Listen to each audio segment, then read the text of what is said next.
If you don't have anybody in your life that will tell you the truth, then you don't have anything. You need to hear the truth, even when it hurts, even when it makes you feel convicted. Because if it does not hurt nor make you feel convicted, then that means that you are completely comfortable in the sin that you're living in, which means that you have no desire to go any further than where you're at. And you also have no desire to go to the kingdom.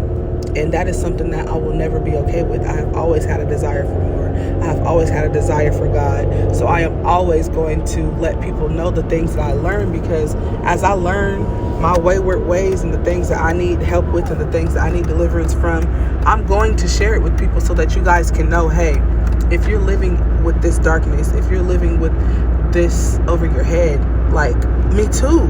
But this is how I deal with it, and this is how I get closer to God rather than allow the world to pull me away from God because I have these feelings. So anyways, a little bit of transparency. Yesterday was kind of a hard day for me.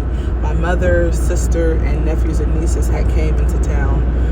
It made things feel like old times, but I don't live in my hometown anymore. I see my family once or twice a year. So it was just like, it felt a little normal to have them at my house for 3 days, and then they left and I felt empty. And then I started to think about the fact that, man, I'm not in a relationship, which I'm not the type who will just jump into a relationship just because somebody likes me. I'm not like that anymore.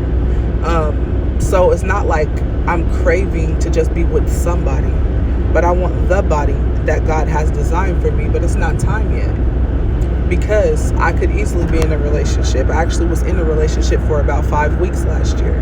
And I knew that he wasn't sent by God. I knew that this was not what I was supposed to be doing. There was no attraction there. I literally was just doing something just to be doing something. So I was like, no.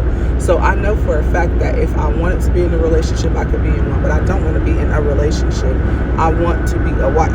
I don't just want to be in a relationship.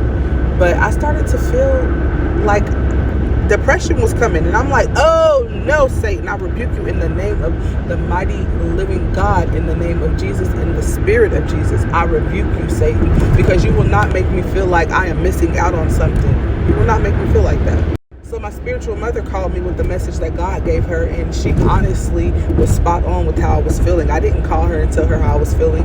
She called me and told me what God said to her, and I needed to hear that, and I picked myself up. But let me show you how the enemy works.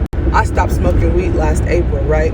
I started smelling weed in my car. And you know, when you are depressed, that's something that people do, right? Apparently last year, when I disposed of all of my marijuana, I missed that vape in my car, and the devil tried to entice me. But I rebuked him in the name of Jesus.